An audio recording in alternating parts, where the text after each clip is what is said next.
Hill sponsors Martin vs Joshua on Sky Sports Box Office.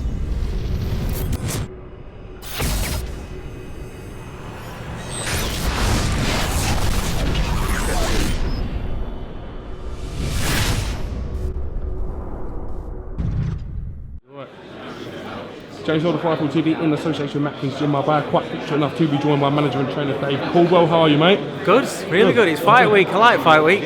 Before we come on to your sort of involvement in fight week, got to talk to you about the main event. Anthony Joshua challenging Charles Martin for the IBF world title. Potentially biggest night of the year so far, in your opinion? Yeah, it's world heavyweight title fight in Britain. You know, you can't get much bigger than that. You know, it's going to be some atmosphere in the O2, and it's, you know, Joshua's come through as an Olympic champion, and he's gonna be fighting for a heavyweight title. So that's pretty big. It's as big as it gets, really. Within 16 fights, Joshua's progress has been immense. Is there a worry if he beats Charles Martin, he's then sort of got to take on them top world level operators, if you like? That's when Eddie told me that was the fight that he was going to get. I thought it's not this fight that I'm physically worried about for him. It's what comes after that fight. If he gets to have a couple of not soft defences, but a couple of defences where, you know, the learning fights and such, then yeah, it's not a problem. But if he's thrown into your big fight straight away, then it's not ability that you're worrying about there. It's experience and knowing what to do in fights at that level against good fighters that can soak it up, because he's going to come to a point where the bombs either get smothered, made to miss, or are taken. And then he's got to, you know, as the rounds go on, he's got to be able to, you know, keep his boxing together and beat guys down the stretch or in later rounds. And then that's when we're going to see how good Joshua is and how what his potential really can be. Because at the moment, he's just doing everything that he has to. You know, the thing that I like about him is that his preparation, his mentality. He wants to learn. He wants to be better. He wants to get better and better and better each fight, each training camp, each training session. That's a great attitude to have, and I think that's an attitude that a lot of young pros need to kind of like follow and you know, look up to. It's a fight for a heavyweight title, and when you get given that opportunity, whether it's 15, 16 fights or 20, 30, 40 fights, you're going to have to take it, really. You know, when it's a fighter like Martin, who himself is inexperienced, has not boxed at this sort of level, you might as well take it, and then at least you've got it. Once you become heavyweight champion, then things snowball really quickly. Well documented, obviously. Martin's best wins probably that of Tom Dallas and Glasgow. Not, with all due respect, top world level operators. Not at all. This is what I'm saying. For me, if it was an international title fight and you was given the opportunity to fight in Charles Martin for Joshua, one, you'd be a bit reluctant to take it because he's a 6'5" southpaw. But on evidence so far, would you say Joshua's going to beat him? It'd be a good part of his learning, fighting a 6'5" southpaw. You know, it'd be good for his learning progress and add to his game. So would you take it? You'd probably take it. You know, so some might say that you wouldn't take it as a fight unless it's a major title line. But I think they would have taken it. You know, looking at his record, looking at his fought, but most importantly, look at him how he's fought.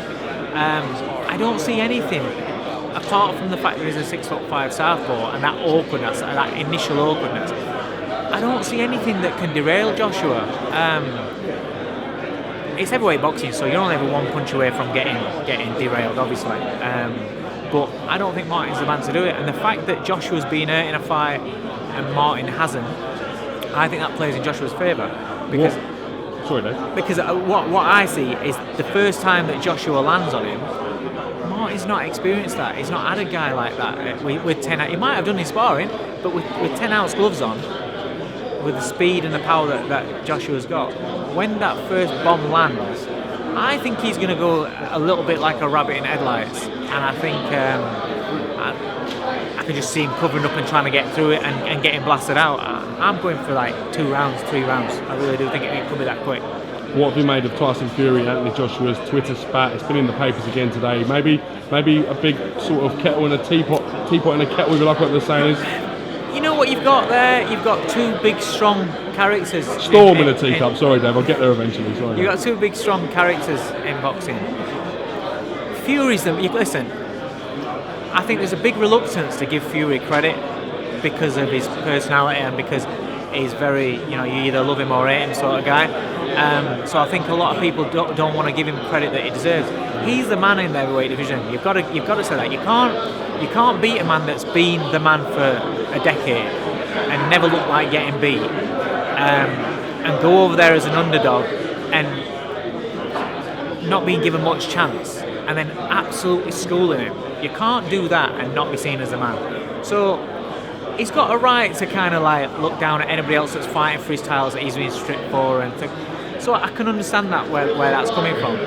But Joshua's a work in progress, and he's only going to get better for me. And if he does get better and better, and they leave it for a while, then him and Fury's a really big fight. Big up Caldwell. Right, mate? Sorry though, can't get the staff. I thought he was going to chin me. Can't get the staff. Yeah, and I think that fight in a year's time, maybe, then you're talking about a really good fight that's very much even. Right now, I think let them have the beefs. It just adds to the pot. It just adds for the intrigue. It adds to people talking about it. And then when it eventually does happen, it'll be massive, absolutely massive. I want to talk a little bit about WBA champion Jamie McDonnell, the man you manage and train. Yeah. Must be a joy to be around him. Him and his brother seem like real characters, to say the least. Yeah, the nuts. I mean, I've said it a lot of times. They are absolutely nuts. Coming down the train today, for the last half an hour of the journey, Jamie's just going through his phone, showing me about 500 pictures on his phone of food. That's all it is, plates of food. He's just taking pictures of food. In training camp, when he starts getting down to the weight, he'll say, "Go out for a meal, go and send me a picture." And it's like, what most fighters that I know, they don't want the missuses to have no food, they don't want any kids to have no food. He's one of these that he'll sit there and he'll watch you eat. He's just mad. But yeah, both of them, the twins, the greats to have in the gym, good characters, but the grafters and they work, and I'm enjoying working with Jamie because I'm seeing the results of what we do. You're watching things in sparring, the things that we do on the floor, things that we do on the pads, and you're watching him pulling off in sparring. His defence, sitting on ropes and being hard to it, sitting in the pocket and being hard to it. His body punching, all sorts is improving on a lot. But mainly his ring generalship and his knowledge of inside the ring, of what to do, when to go, when to hold back. He's improving on so many different aspects. And now I look at him, I think, do you know what? He's a good fighter, a very good fighter, and I want the big fights for him. We've seen Lee Haskins will be defending against Ivan Morales. Yeah. Good fight that. Potentially, if Jamie comes through this, Lee Haskins comes through Ivan Morales as we expect. Could that unification clash in the bantamweight division happen? I hope so, because Jamie's only going to stay around in the bantamweight division for big fights.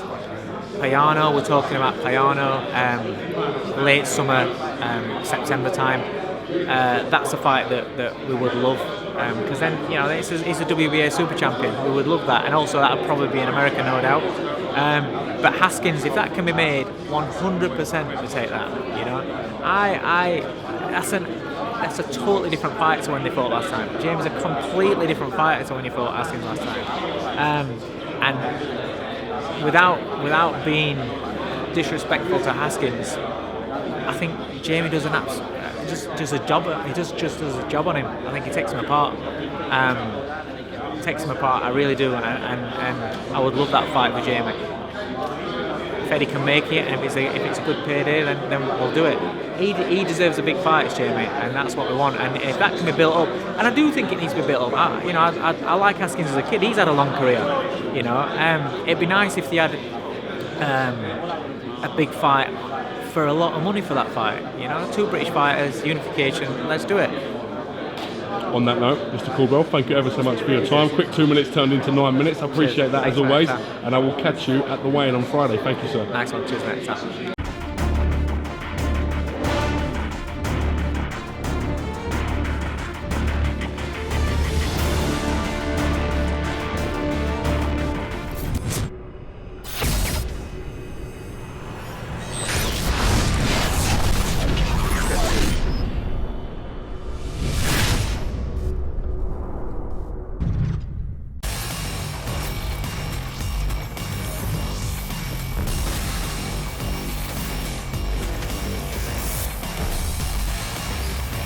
William Hill sponsors Martin vs. Joshua on Sky Sports Box Office.